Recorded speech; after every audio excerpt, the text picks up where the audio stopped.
Shalom Bapak Ibu Saudara sekalian. Tidak terlambat rasanya untuk mengucapkan selamat tahun baru Imlek ya. Sing Nian Moen ya. Saudara sekalian, kita bersyukur bisa bertemu dan mari kita berdoa sebelum kita membaca dan mendengarkan firman Tuhan. Kita berdoa bersama-sama. Bapa di sorga, terima kasih untuk hari ini. Terima kasih untuk kehidupan yang Engkau percayakan kepada kami. Sebentar kami akan membaca dan merenungkan firman-Mu. Kiranya Engkau menghibur, menguatkan, memimpin kami. Seperti puji-pujian yang tadi kami angkat. Engkau milik kami milik-Mu. Dan kasih-Mu tak terbatas. Kasih-Mu begitu besar bagi setiap kami. Bersama-Mu siapa yang akan menjadi lawan kami. Dengar doa kami Bapa di dalam sorga. Berbicara kepada kami semua anak-anak-Mu dan hamba-hamba-Mu. Demi nama Yesus kami berdoa dan mengucap syukur. Amin. Hari ini kita akan membicarakan tema tentang Kristus sebagai pusat hidupku. Saudara sekalian, bagian Alkitab yang kita akan coba renungkan adalah Efesus pasal yang pertama ayat yang ketiga sampai dengan ayat yang ke-14. Saya akan membacakan ayat yang ketiga dari Efesus pasal yang pertama. Demikian bunyi firman Tuhan. Terpujilah Allah dan Bapa Tuhan kita Yesus Kristus yang dalam Kristus telah mengaruniakan kepada kita segala berkat rohani di dalam sorga. Saudara sekalian, bicara tentang pusat hidup, kira-kira apa maknanya? Kalau menurut saya tidak salah kalau pusat hidup itu adalah seseorang yang kita pikir-pikirkan terus-menerus, kita harap-harapkan terus-menerus, kita inginkan, bahkan kita tak mau terpisah dengannya. Itu sebabnya saudara sekalian, banyak orang memiliki hal yang menjadi pusat hidupnya. Salah satunya orang berikut yang tahun 2018 dimakamkan bersama dengan satu barang yang dia sangat cintai. Dia pikir-pikirkan, kebayang kalau dia ada di Indonesia, mungkin mobilnya kebaret-baret, dia sudah marah-marah saudara sekalian. Dia minta pada waktu masih hidup kepada keluarganya, kalau nanti saya meninggal tolong kuburkan saya dengan barang ini. Saudara sekalian, sebenarnya hal ini sudah pernah dikatakan oleh Tuhan Yesus sendiri di dalam Matius pasal yang ke-6 ayat 21. Boleh kita baca bersama-sama ayat ini? 1, 2, 3. Karena di mana hartamu berada, di situ juga sesuatu yang sangat berharga menjadi pusat daripada kehidupan kita. Harta kita, hal yang paling kita anggap berharga, hal yang paling kita anggap sangat mulia, itulah yang akan mendirect, memimpin hati kita. Jadi jikalau Kristus menjadi pusat hidup kita, maka ibarat harta yang ada di dalam hati kita, seluruh keberadaan kita akan tercurah kepada Kristus.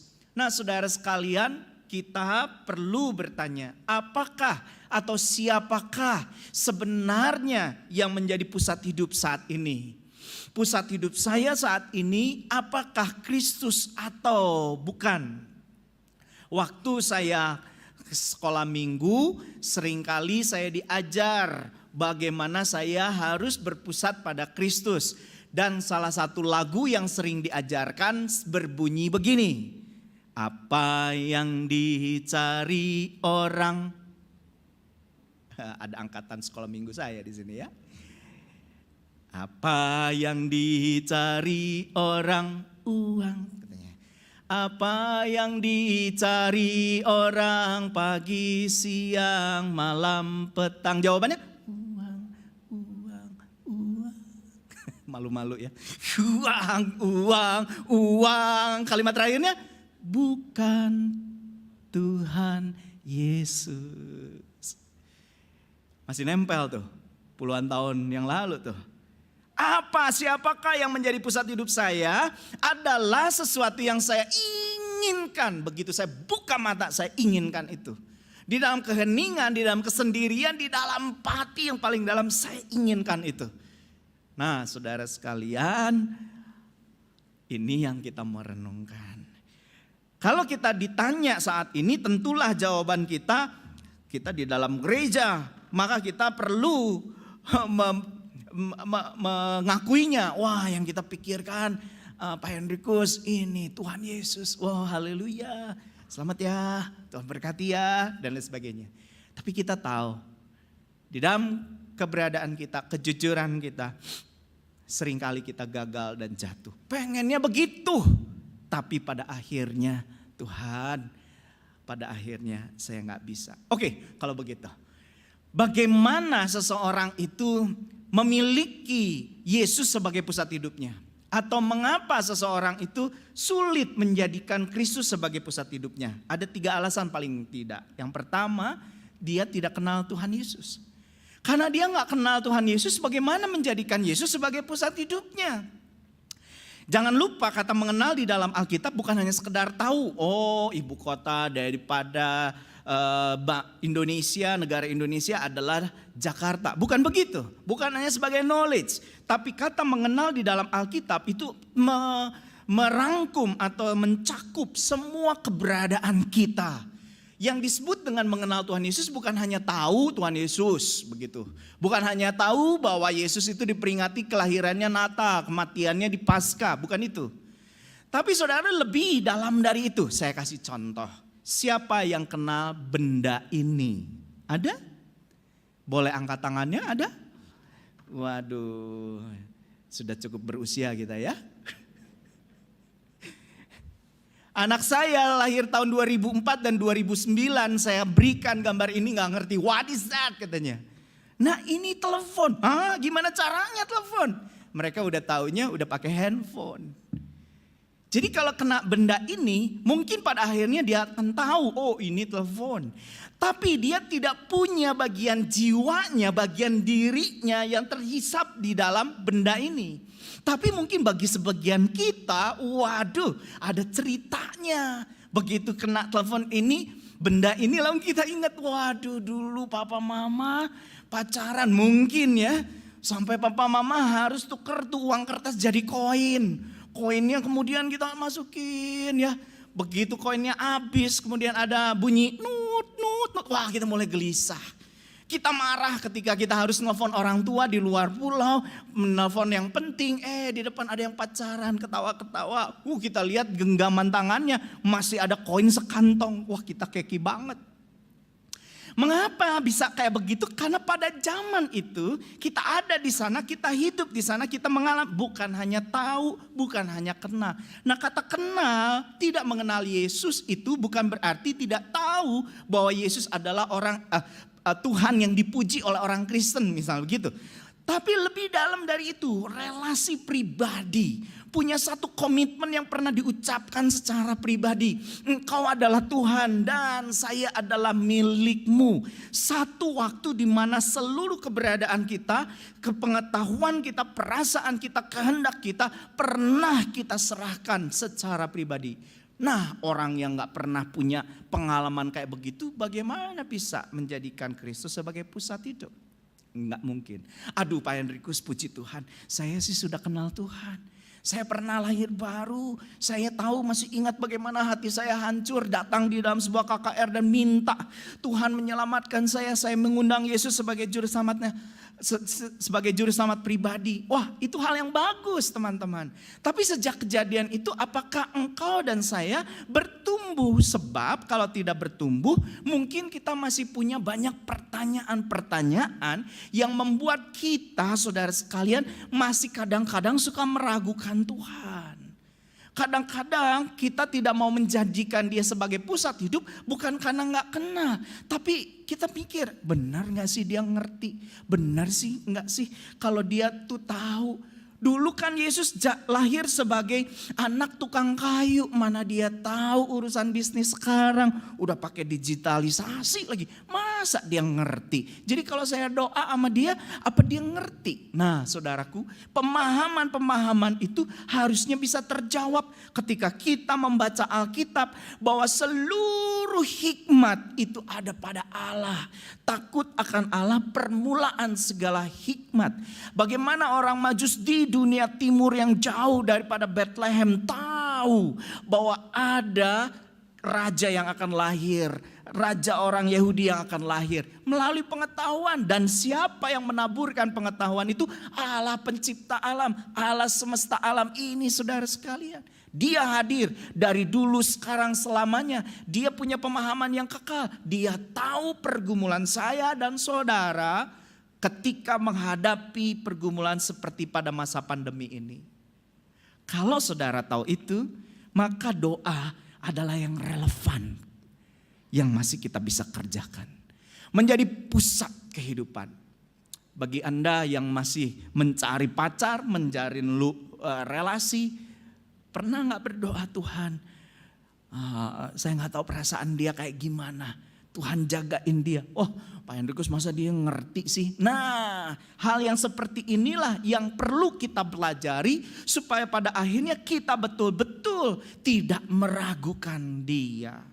Pak Hendrikus, saya kenal Tuhan, saya gak ngeraguin dia. Pertanyaan yang ketiga, apakah kita bersedia betul-betul mempercayakan diri kepadanya? Seperti gambar tembok ini. Mungkin otak saya bilang ini tembok bisa menahan berat badan saya. Tapi apakah saya mau membuat berat badan saya terletak langsung pada tembok itu hal yang lain. Saudara sekalian, kalau kita berkata berserah kepada Tuhan itu kayaknya gampang. Kalau ada masalah kita sharing, lalu kemudian orang bilang berserah aja. Aduh, kok berserah kayaknya mengabaikan intelektual, mengabaikan usaha kita, kayak lempar tanggung jawab. Sebenarnya bukan lempar tanggung jawab. Berserah itu adalah kata kerja yang paling susah buat kita. Kenapa? Karena kehendak bebas kita itu berlawanan dengan kehendaknya Allah. Allah ke kanan, kita pengen ke kiri. Allah ke kiri, kita pengen ke kanan. Allah bilang berhenti, kita tetap jalan. Allah bilang jalan, kita tetap berhenti. Tuhan bilang kepada Yunus, pergi ke Niniwe. Dia pergi mana? Ke Tarsis. Saudara sekalian, kadang-kala pimpinan Tuhan yang ke kanan itu kita males ikutin atau takut ikutin karena di sana laut teberau, nggak ada harapan, di sana padang gurun. Enakan ke sini dong Tuhan. Nah, waktu kita berserah itu adalah segala sesuatu yang kita pertimbangkan, keyakinan kita serahkan dan kita tundukkan kepada Tuhan dan berkata, Tuhan, pikiranmu pasti lebih baik. Saya berserah, saya ikutin, saya mempercayakan diri kepadamu. Bagaimana seseorang itu tidak bisa menjadikan Kristus sebagai pusat hidupnya? Karena dia tidak kenal. Kalaupun dia kenal, apakah dia masih mempertanyakan? Kalaupun dia tidak mempertanyakan, apakah dia bersedia untuk mempercayakan diri? Saudara sekalian, ada kaitan antara mengenal Allah, kemudian mengasihi Allah, dan mengabdi kepada Allah. Semakin kenal, maka akan semakin mengasihi. Semakin mengasihi, maka akan semakin mengabdi. Kurang mengabdi kepada Allah, maka mungkin itu disebabkan karena kurang mengasihi. Kurang mengasihi kepada Allah, mungkin karena kita kurang mengenal siapa Dia. Anak saya pernah menggenggam mainannya dan gak mau memberikan mainan itu kepada saya. Dan dia merasa kalau saya mengambil mainan yang ada di genggamannya, mobil-mobilan kecil itu, saya merampas haknya. Padahal itu saatnya dia berulang tahun. Saya sudah siapkan hadiah mobil yang jauh lebih baru, lebih mahal dan lebih besar dari apa yang ada di genggamannya. Karena dia tidak kenal kebiasaan saya. Dia sulit rela menyerahkan apa yang di genggaman tangannya. Begitu juga kita sama Tuhan. Kalau kita gak kenal Tuhan, kita gak rela buka tangan kita. Kayak Ayub ya. Tuhan, dia bilang saya membuka semuanya. Tuhan yang memberi, Tuhan yang mengambil, terpujilah nama Tuhan. Kita rasanya aduh jangan sampai kayak begitu. Karena kita takut. Jangan-jangan Tuhan gak ngasih seperti apa yang kita mau. Itu sebabnya teman-teman, untuk menjadikan Kristus sebagai pusat hidup, kita perlu mengenal. Kemudian terus bertambah mengasihi supaya kita bisa mengabdi. C.T. Studd pernah berkata, karena Kristus adalah Tuhan, maka tidak ada satupun yang saya anggap rugi kalau saya berikan kepada dia. Paulus di dalam Galatia 2 ayat 20 berkata, aku hidup tapi bukan aku lagi yang hidup, melainkan Kristus yang hidup di dalam aku. Satu kalimat yang luar biasa dari Paulus dalam Filipi 1 ayat 21. Mari kita baca 1, 2, 3. Karena bagiku hidup adalah Kristus dan mati adalah. Nah saudara sekalian, ada kaitan antara mengenal, mengasihi, dan mengabdikan hidup kepada Tuhan. Oke Pak Hendrikus, apa yang harus kita lakukan? Saya tawarkan dua hal. Yang pertama bertobat, repent. Konteksnya dari mana saudara sekalian? Saya membaca kitab Efesus ini dan kemudian di dalam Efesus itu diceritakan di dalam ayat yang ke-13. Kalau kita dengarkan Injil, marilah kita percaya kepadanya. Pertobatan seringkali kita asumsikan antara orang yang belum kenal Tuhan Yesus dan kemudian menjadi kenal Yesus. Ya, bagian pertama ini saya bicara bagi Anda yang belum pernah menyerahkan hidupnya kepada Tuhan Yesus. Ketika Anda mendengarkan Injil dari mimbar ini atau dari televisi atau dari media manapun, Anda diberitahu bahwa Anda berdosa dan kemudian Anda mengakuinya. Lalu kemudian ada berita yang baik bahwa Yesus mau mati buat menebus dosa-dosamu. Dan Anda tergerak hatimu dan kemudian Anda berkata, oh ya saya mau percaya pada Yesus sebagai Tuhan dan Juru Selamat pribadi. Maka saudara sekalian masuk di dalam kategori pertobatan yang pertama ini. Yaitu pertobatan dari belum percaya Yesus menjadi percaya Yesus. Sementara Anda mendengarkan ini, mungkin Anda ada suatu pertanyaan dalam hati. Berarti Anda harus bertemu dengan hamba Tuhan di sini, para pemimpin di sini untuk mendiskusikan hal ini. Hatimu berbicara ada sesuatu yang kau butuhkan bersama dengan Tuhan Yesus.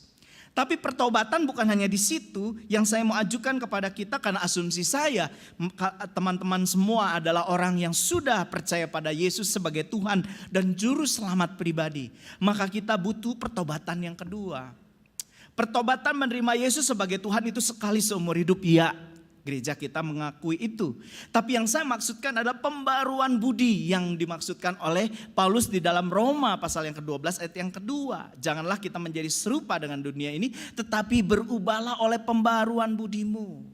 Saudara sekalian, kalau kita lihat jemaat Efesus pernah ditegur oleh Allah melalui Rasul Yohanes di dalam Wahyu pasal yang kedua ayat 4 sampai dengan yang kelima. Pada saat itu Rasul Yohanes menulis bahwa Efesus itu jemaat yang hebat. Mereka bisa melayani dengan luar biasa. Mereka punya pelayanan diakonia yang luar biasa. Bahkan mereka itu mampu mendeteksi ajaran sesat. Gak usah panjang-panjang, 2-3 kalimat mereka udah tahu oh ini sesat. Lalu Tuhan bilang bagus sekali. Tapi saudara sekalian, Tuhan pada bagian ayat berikutnya berkata, tapi aku mencela engkau karena engkau meninggalkan kasihmu yang semula. Karena itu bertobatlah. Rupanya mereka melayani, itu hal yang baik. Mereka berdebat Injil, itu hal yang baik. Tapi mereka kehilangan kasih kepada Allah. Apa yang mereka lakukan itu adalah rutinitas biasa. Apa yang mereka kerjakan itu adalah sebuah tindakan lahiriah tanpa hati. Banyak di dalam konseling pasutri ada wanita-wanita atau istri-istri yang protes.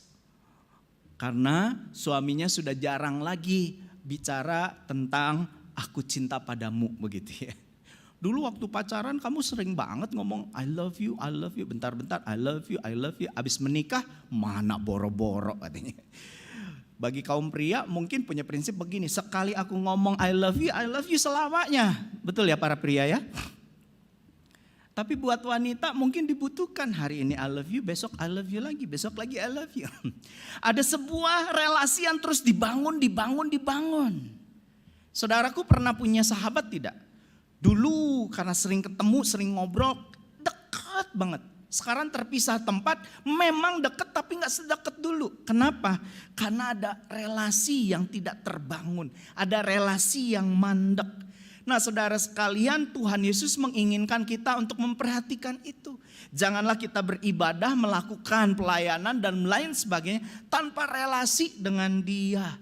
Bahkan Dia menginginkan kita menjadikan Dia harta berkat yang terbesar. Ayat yang ketiga dari Efesus pasal pertama. Kita baca bersama ya. 1, 2, 3. Terpujilah Allah dan Bapa Tuhan kita Yesus Kristus yang dalam Kristus telah mengaruniakan kepada kita segala berkat rohani di dalam. Allah ingin kita melihat bahwa ada berkat yang jauh lebih besar dari yang bisa saya minta kepada Dia. Berkat kesehatan, berkat harta, berkat keamanan, ketertiban, berkat keturunan. Itu baik dan kita bisa minta. Tuhan sendiri yang bilang kepada kita untuk minta, maka kita akan menerimanya. Tapi Tuhan pengen kita tidak berhenti di situ dan melihat bahwa berkat yang paling besar itu adalah justru berkat rohani.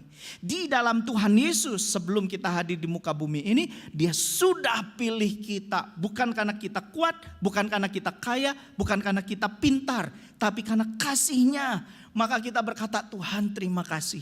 Di antara jutaan miliaran orang Engkau memilih saya. Dan itu berkat yang terbesar. Bukan hanya dipilih, tapi kita ditebus oleh Dia. Dan kita dibenarkan oleh Dia. Satu kali kita bisa datang pulang ke rumah Bapa di sorga. Sebab kita sudah diadopsi menjadi anaknya. Loh, anak kan bisa masuk ke rumah Bapa di sorga. Kenapa?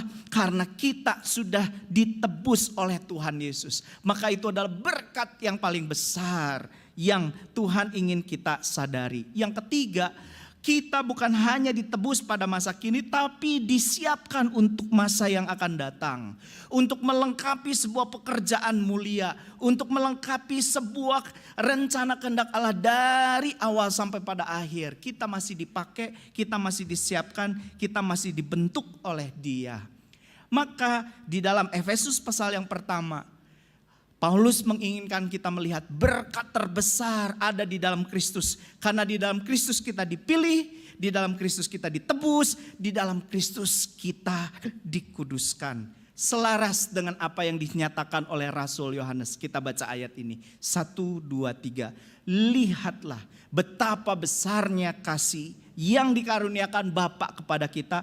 Sehingga kita disebut anak-anak Allah.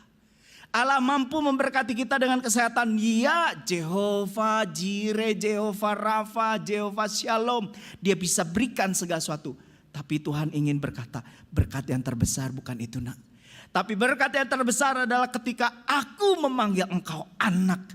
Ketika engkau menjadi anak Allah. Saudaraku, ketika kita menjadikan hal ini menjadi hal yang paling berharga, maka hati kita terpaut di dalamnya. Seperti ayat tadi. Karena di mana hartamu berada, di situ juga hatimu berada. Menjadikan Kristus sebagai pusat hidup, maka kita perlu menjadikan Kristus dan karyanya menjadi yang paling berharga, yang menjadi paling termulia di dalam kehidupan saya dan saudara. Seorang anak marah sama bapaknya. Karena waktu itu bapaknya janji kalau kamu lulus kamu akan dikasih hadiah. Dan anaknya udah bergen, saya akan usaha maksimal, hadiahnya mesti mobil ya. Saya mau kerja mesti mobil. Lalu pada hari haknya setelah wisuda dia pulang ke rumah, bapaknya gak ngasih kunci mobil. Dia kasih apa? Kasih Alkitab. Marahlah anak ini. Dia merasa bahwa dia gak dikasih oleh bapaknya gak peduli sama dia. Maka dia pergi meninggalkan kota itu dan hidup sendiri sampai ayahnya meninggal. Dan kemudian dia pulang ke rumah membereskan barang ayahnya. Dia menemukan Alkitab yang sudah gak dibuka lagi oleh sang ayah. Begitu dia buka, jatuh kunci mobil. Saudara sekalian, dia menangis, dia menyesal. Ternyata ayah saya dengerin saya. Dan rupanya ayahnya menulis surat, mobil aku bisa berikan kepadamu. Tapi yang paling aku ingin kamu dapatkan, wariskan kepadamu adalah Injil. Adalah keselamatan di dalam Tuhan Yesus Kristus. Saudaraku, di mana Yesus dalam hidupmu? Seberapa berharga Dia? Seberapa ingin Anda bertemu dengan Dia setiap saat? Pernah enggak ketinggalan HP? Udah jalan terus ketinggalan HP, balik lagi enggak? Banyak di antara kita balik ya. Banyak di antara kita, wah gelisah. Saya mau tanya, kalau kita udah gak ngerasain hadirat Tuhan, kalau kita ngerasain ibadah itu gak ada lagi rasa-rasanya, apa kita gelisah? Amazing grace, how sweet the sound that saved was rich like me. Mungkin buat anak-anak yang zaman sekarang lagu itu udah kuno. Tapi buat kita yang pernah mendengar lagu itu, apakah lagu itu masih menghangatkan hati kita? Kapan terakhir kita berkata masuk dalam ibadah, makasih Tuhan Yesus, karena Engkau saya bisa duduk di sini, saya bisa beribadah di sini, bahkan saya bisa melayani di sini. Dalam persiapan khotbah ini tiba-tiba ada yang muterin lagu ini, karyanya Pak Stephen Tong kalau tidak salah. Kemana saja ku telah sedia, pimpinan Tuhan tak pernah bersalah. Tahu lagi itu? Kemana saja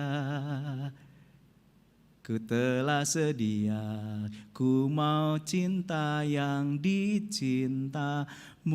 Mungkin teksnya salah saya ya, gak hafal.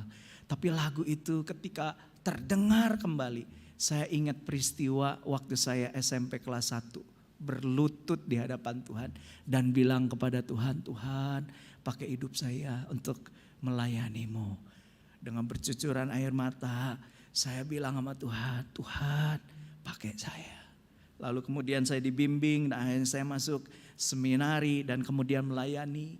Dan pada waktu saya melayani, masihkah ada hati yang seperti itu? Nah, itu yang saya harus melakukan pertobatan setiap hari untuk kembali kepada dasar panggilan itu.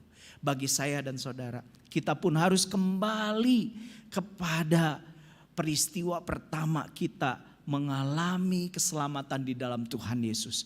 Karena dengan cara itulah kemudian kita bisa menjadikan Kristus menjadi hal yang paling berharga. Dan kemudian kita menjadikan Kristus sebagai pusat kehidupan kita. Selain repent, ada yang kedua yang saya usulkan, renew. Mari perbarui komitmen kita di hadapan Tuhan. Dalam Wahyu pasal yang kedua kepada jemaat Efesus, Rasul Yohanes menyampaikan pesan Tuhan. Bertobat. Yang kedua, lakukan lagi yang semula engkau lakukan. Kalau udah lama gak baca Alkitab, lakukan lagi. Aduh, Alkitabnya udah lama, ada digital, Bible. Ada banyak renungan-renungan yang kita bisa dapatkan dengan mudah.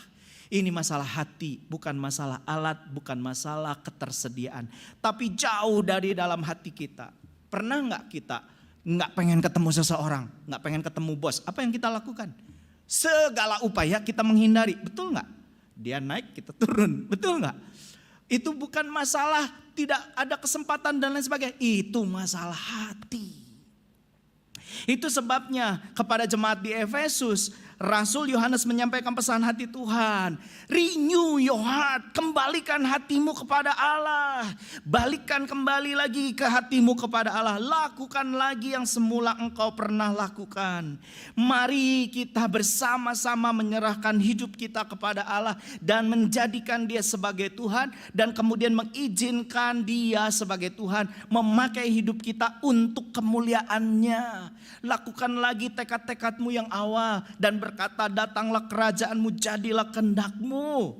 Oh saudara sekalian, itu yang perlu kita lakukan hari demi hari supaya Kristus bisa menjadi pusat hidup kita. Sekali lagi, ada kaitan antara mengenal, mengabdi, mengasihi dan mengabdi kepada Allah. Satu waktu saya mendengarkan cerita ini dari Voice of Martyr. yang menceritakan satu rombongan gereja Koptik yang melakukan ziarah. Dan kemudian di tengah perjalanan mereka dihadang oleh segerombolan teroris. Dan kemudian teroris itu tanpa banyak bercakap, mereka langsung memberondong dengan peluru dan matilah. Sampai pada satu cerita di mana ada satu orang, saudara sekalian, sedang merangkul anaknya yang kecil. Dan kemudian sang teroris menghampiri dia dan bertanya, kalau kamu mau meninggalkan Yesus, kamu bisa keluar dari bis ini dan pergi, kamu bisa melanjutkan hidupmu. Si anak ini menatap mata ibunya dan si ibu menatap mata anaknya. Saudaraku, kalau itu terjadi pada diri kita, apa perasaan kita? Aduh, saya sendiri gak siap kayaknya. Mungkin saudara siap. Tapi percakapan tanpa suara itu terjadi. Dan kemudian sang ibu mengeluarkan kalimat ini. Yesus Tuhan yang kamu kenal sejak kecil lebih berharga dari semua ini. Saya gak tahu, pasti dengan suara terbata-bata, dengan suara yang gemetar, dengan hati yang rapuh, kalimat itu keluar dari mulut sang ibu. Karena tahu apa yang akan terjadi. Yang menarik yang diceritakan di situ adalah si anak menatap ibunya, pelan-pelan air matanya keluar dan dia mengangguk dan tersenyum. Iya. Lalu kemudian mereka dibunuh. Saudaraku, Alkitab pun pernah mencatat, Musa menganggap bahwa kerajaan Firaun, kerajaan Mesir tidak lebih berharga daripada pengharapan keselamatan di dalam Yahweh. Dia berani meninggalkan itu untuk mencari sesuatu yang jauh lebih berharga, yaitu Allah sendiri, yaitu Yahweh sendiri. Saya dan saudara juga diminta untuk melatih diri kita, mendisiplinkan diri kita, memberikan hidup kita sehari demi sehari, saudaraku, untuk memberikan segala sesuatunya bagi Allah kita. Saudara sekalian, selama pandemi kira-kira 1049 hari kalau di Bandung mulai dengan 16 Maret 2020, apa yang terjadi? Aduh, sangat miris. Kalau yang terjadi adalah iman saya dan saudara mulai dingin kepada Allah. Dan kita marah diam-diam. Kita gak berani marah sama Allah, tapi diam-diam kita kesel. Kenapa Tuhan izinkan? Kan Tuhan bisa covering saya. Tuhan bisa menggagalkan ini semua dan memulihkan sedemikian rupa. Tapi kenapa tidak? Tuhan tahu gak? Selama 1000 hari ini usaha saya hancur, bisnis saya hancur. Dan banyak, aduh Tuhan. Akhirnya kita punya rasa dingin, rasa tawar hati, rasa kemudian kita jauh daripada Tuhan. Ini sangat-sangat disayangkan. Sebuah waktu di mana kita memikirkan ulang bahwa hidup ini singkat. Bahwa hidup ini tanpa Yesus hilang seperti debu. Waktu yang sangat berharga untuk kita jalani. Apalagi kalau kita sudah terima Yesus sebagai Tuhan dan Juru Selamat pribadi kita. Yang kedua, saudara sekalian, selama pandemi ini bukankah kita juga berpikir warisan apa yang terbaik yang saya bisa berikan kepada anak cucu kita? Saudara sekalian, warisan harta itu baik untuk menjamin masa depan mereka sehingga mereka punya modal usaha, mereka bisa studi, bisa baik. Itu hal yang baik, kalau Anda udah siapkan itu bagus. Tapi pernahkah kepikiran bagaimana saudara membagikan imanmu kepada anak-anakmu? Saya pernah ketemu dengan seorang motivator begitu ya, bertemu kepada saya dan dia bilang, saya tuh merasa menyesal, anak saya udah SMA hampir kuliah tapi dia pemalu, nggak bisa ngomong di depan umum. Miris rasanya kalau ngelihat itu. Kenapa kok? Aku tanya. Ya bapaknya seneng ngomong, seneng bicara depan umum, tapi kok anaknya enggak? Saya miris. Saya salah, saya nggak nyiapin anak saya nggak nyiapin dia dan saya nggak latih dia. Nah, kesadaran itu timbul walaupun agak terlambat, tapi saya lihat dalam 3 tahun belakangan ini dia sudah berhasil melatih anaknya dan bagus. Tapi dalam percakapan itu kemudian kita berlanjut, bagaimana dengan iman? Dan dia berkata, betul, warisan yang terbaik yang saya bisa berikan kepada anakku adalah iman. Saudara sekalian, mari kita renew hati kita supaya kita tahu apa yang harus kita lakukan. Pembentukan di dalam diri kita, lalu kemudian hal-hal yang kita bagikan di sekitar kita. Terakhir saudara sekalian, menjadikan Kristus sebagai pusat, ada perlu latihan untuk menemukan misi hidup kita masing-masing. Ayat Efesus 2 ayat 10 sebagai ayat tahun ini di gereja kita sangatlah luar biasa. Mari kita baca bersama-sama. 1, 2, 3. Karena kita ini buatan Allah, diciptakan dalam Kristus Yesus untuk apa? Untuk melakukan pekerjaan baik. Pekerjaan baik yang mana? Yang dipersiapkan Allah sebelumnya. Kemudian Ia mau supaya kita hidup. Masing-masing kita diciptakan oleh Tuhan dengan satu misi yang istimewa yang tidak bisa dikerjakan oleh orang lain.